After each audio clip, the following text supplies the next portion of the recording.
Hi, everyone. Thank you for checking out our video again. For a real estate update on the commercial side. Today, we are with Lawrence. He is our commercial broker, and he's going to give us kind of a broad or a quick summary about what's going on in the commercial sector. So before we get started, Lawrence, just kind of tell us about yourself.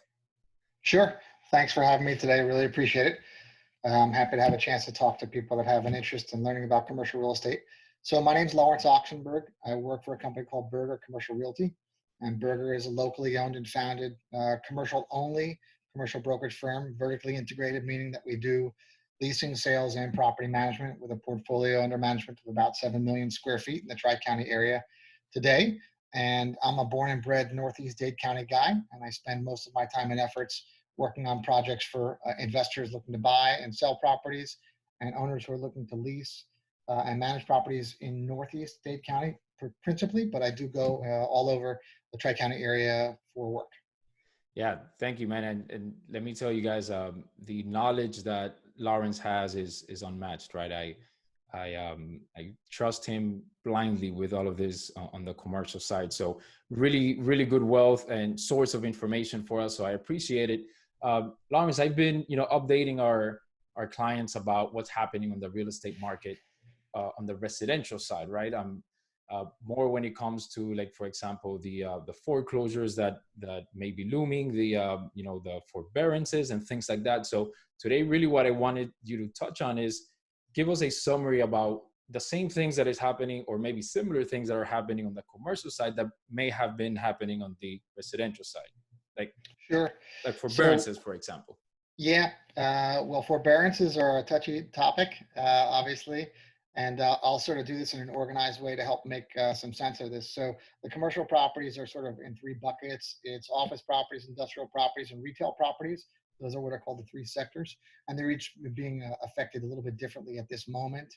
The brightest spot amongst the three sectors is probably industrial, third-party logistics, last and first mile, warehouse opportunities.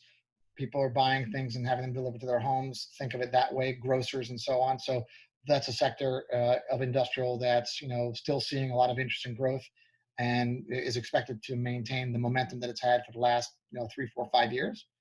The next sector that's affected, a little more, but not as bad as the worst sector is the office sector. We're seeing lots of interesting things about the future office and the way things are going to be configured. With social distancing, as it's being discussed as a topic, people are not going to return to the office environment the way that they had operated in it before.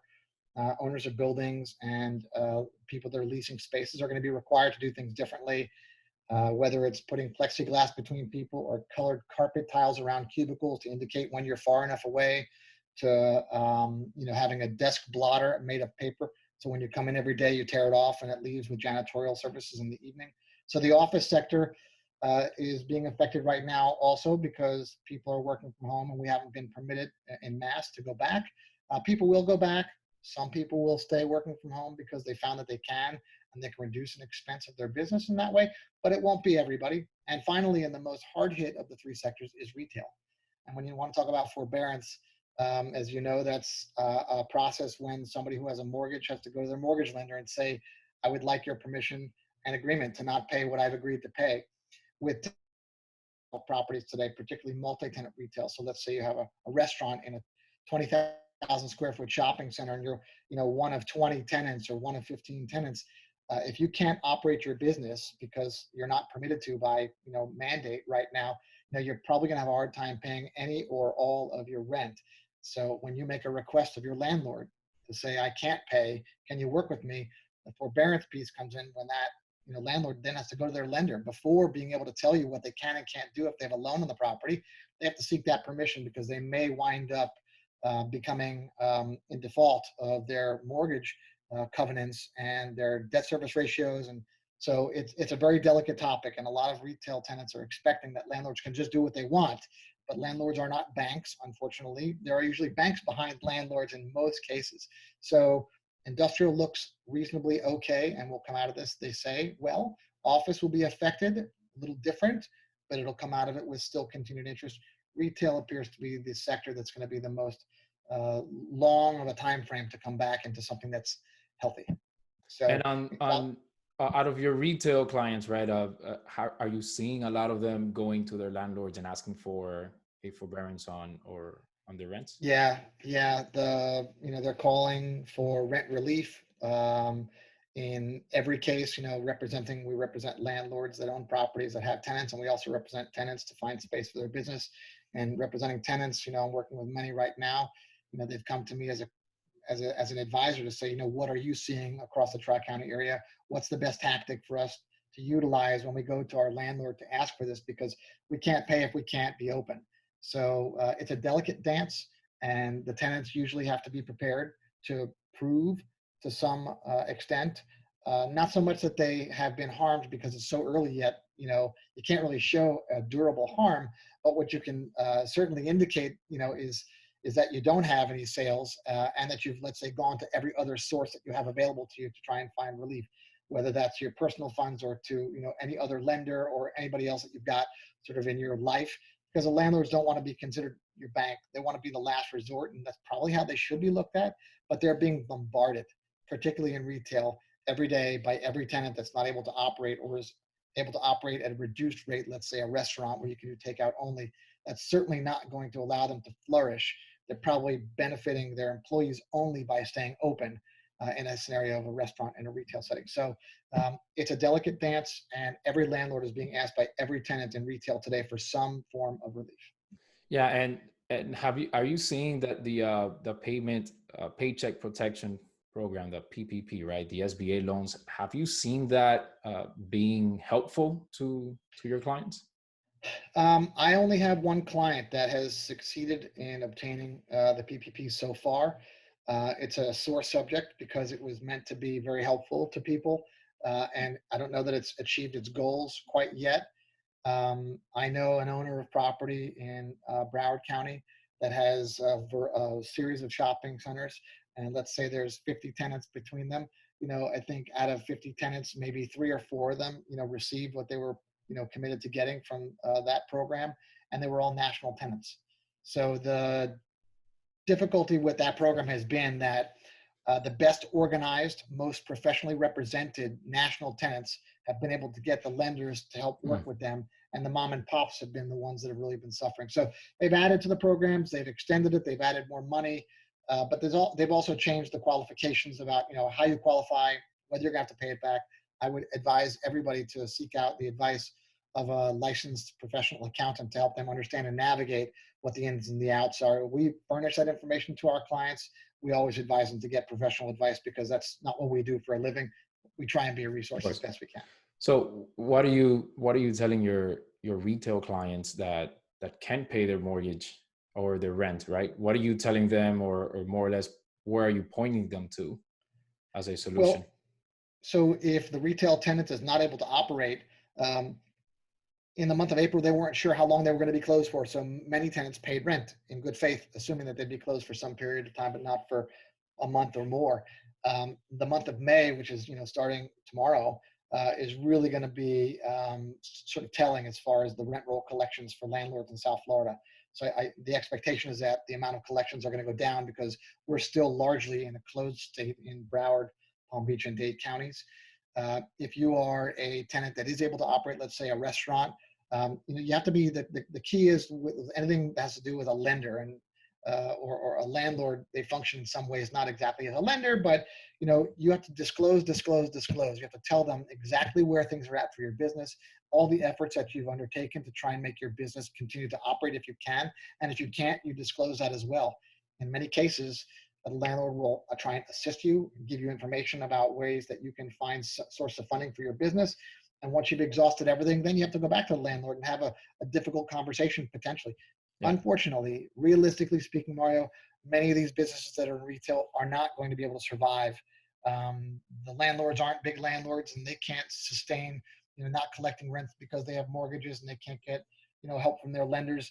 Some of them are going to survive by getting a deal done with their landlord where they pay a greatly reduced rate. But what's happening now that's interesting, looking forwards to the longer term, let's say restaurants, for example. Mm-hmm. I read very interestingly yesterday that many landlords are now going to be taking the position that they want to look at maybe doing some sort of a joint venture with their restaurant tenants, for example, because they know that the restaurants are going to be able to reopen, but they're not going to reopen at 100% of their seating capacity. So you can't charge 100% of the rent you were charging before if they can't generate the revenue because they've got less square footage and people and table turns. And so they're suggesting that for some period of time, Mara, if you owned a shopping center and I owned a restaurant, I would go to you and I would say, look, I'm not going to pay you any base rent. I'll pay you the operating expenses, tax, insurance, and maintenance. And then you and I will split whatever profits we have for, let's say, the next 6 months. I'm not going to pay you rent. That might be a way for that landlord to keep that tenant in operation, because it costs money for a landlord to replace a tenant in a retail shopping center. They have to draw up a contract. They have to execute a lease. They have to pay an attorney. They have to renovate the space, potentially pay a brokerage commission. So for a landlord, their goal is really to keep those expenses as low as they can. So this is a creative way, looking forwards, how a landlord, for example, could accommodate a restaurant tenant, not having to replace them, but also getting something out of it and having it be temporary, but not forever. Yeah, that's good information, Lawrence. And listen, guys, if anyone's out there, owns a retail shop, office, and can make your rental payments, and you want to know the options, you guys got to reach out to Lawrence. I'll put his contact info on the bottom, so if you guys want to reach out to him directly, otherwise you can always reach out to me, obviously, and I'll put you guys in contact. And Lawrence, do you think this will create, or not being, these tenants not being able to meet their lease payments, do you think that's going to create a commercial mortgage foreclosure wave per se? The conversations that we've had, in our firm, there's about a dozen people that are in brokerage like me, and the founder and the owner of our firm has been through many, many difficult cycles, in the past. And it appears at the moment that the consensus is that lenders are going to try and avoid going through the expensive process of foreclosing, and they're going to find ways to work with people in a way, having learned a lesson from the last time that the economy was affected. It's less expensive to figure out a way to take something off the top, make a deal, and keep revenue, coming in, even if it's reduced. So that would be, again, if you take the trickle down method, the bank makes a deal with the landlord because it's the same expense and difficulty between the two of them, and then that translates down to the landlord, to the tenant. So we're seeing, and what's being discussed, is that there's going to be a requirement for a lot of disclosure and a lot of collaboration between the lenders, the landlords, and the tenants to avoid going through the delayed and costly processes that are, we know as, foreclosure. Yeah, and do you think that it'll create, or this may create some good opportunities for investors that are looking to buy commercial property, where they may be able to get a discount now, or maybe may be able to take a property off the hands of a landlord that can make their mortgage payments? Early days still. I appreciate the entrepreneurial thinking there. And nothing would make me happier as a broker than to have transactions to work on. As I shared, most people are still working their way through the difficulty here. They haven't actually come to conclude, I can't afford to maintain this property anymore. I think you'll start to see things maybe change a little bit when May rents, are or are not collected in whatever amounts. But even taking that forwards a little bit, people that have balloon payments, for example, that have lending on properties, if it's a retail property, for example, and they say, I got 100,000 square feet, I got 50,000 square feet, X number of tenants, and I just don't foresee them coming back. I have a balloon payment due in 12 to 24 months. That's somebody who you'd probably find might be receptive to taking their property, to market. It'll be a challenging environment to do that in, because these are properties that are sold based on income and performance. And so just because you got a guy that needs to sell it because he can't make the future look bright enough for himself, the buyer's going to have that same perspective also. So the potential buyer for a property like that's going to have the same perspective also. So there will be some properties that become distressed and are sold. At the moment, most owners are looking at this as sort of an episode that they hope to be concluded as quickly as possible. And the buyers that are really bright and really experienced and that are well capitalized, of whom there are many, many, many, are looking at this and saying, I'd rather try and find a way to make maybe an aggressive offer today to buy something from an owner of property today, and factor in the amount that I think is something they can digest for the uncertainty in the market, but not having it be an assumed bottom of the market scenario. So, if I was looking for something and I was selling it for $3 million, or if I had a property that I thought was worth $3 million and somebody came in and offered me $2 million, I probably wouldn't take it. But if somebody came to me and said, all right, I think there's a 10% premium that we can, or a 10% reduction that we can ask this seller to take, it'll induce them to say yes now when they might not have otherwise, because they don't know what's going to happen. We don't know what's going to happen. So it's better to get a property to get the income potentially for that investor, as opposed to having to wait for the bottom to come, which we don't know if there's going to be a bottom. It's not really expected. And by the way, if there is a bottom, if everybody waits for the bottom, it's pretty crowded then. So if you do have capital to put into the marketplace, find a great broker. I can certainly help you try and identify opportunities, but I'm not expecting there to be in the near term a run on properties that are available. Again, getting back to what we said before, I think there's going to be a lot of disclosure and collaboration between banks, landlords, and tenants that hopefully will make this not so hard of a landing. Yeah, and I completely agree there, right? It's significantly more expensive to go through that whole foreclosure process than it is to work with your borrowers, right? And figure out how, if not the entire payment, can you at least make half the payment? Maybe we can defer some of this towards, defer interest, put it towards the end of the term and so forth. So I get a lot of, we get a lot of requests from residential realtors that want to go in and do their own commercial transaction. And recently I've gotten a few because of the question that I just asked, right? Is it a good time, or is there opportunity now for commercial investments? And what do you say to that, residential realtor that is trying to do their first commercial transaction now in this environment? Well, doing a commercial transaction is tricky and very nuanced under normal circumstances. Today it's probably maybe even a little bit more challenging. There's probably more expertise expected, of real estate professionals from commercial owners today because of the uncertainty in the market and the amount of dialogue that's happening between, banks and owners and tenants and investors. There's a lot of people out there having a lot of conversations. The typical trajectory is I just sold the chiropractor his house. He sold his business in another state and he moved to Florida. And he asked me, can you help me find a retail storefront for my business? Yeah. Very understandable that happens. You've got a few choices. If you want to go out there and really work it, of course you can. The lingo is different. The processes are different. The documents are different. So it's really probably better handled by somebody who focuses on commercial. But your license is the same as my license. You can do it.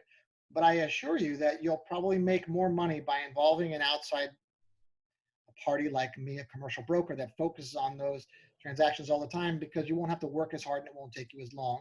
And the outcome is more likely to be acceptable to your client.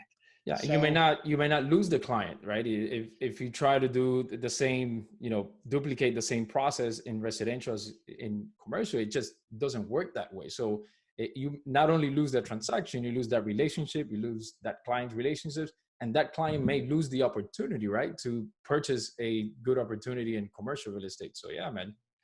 It's a different language, and our firm works with residential brokers all the time. And the first thing I want to tell everybody that's watching and listening is we gladly pay referral fees. I mean, we're not bashful about it, and we invite you to work along with us through a transaction if you really want to learn. My goal would be for you to be able to do your own transactions in the future if you get comfortable with something that you like.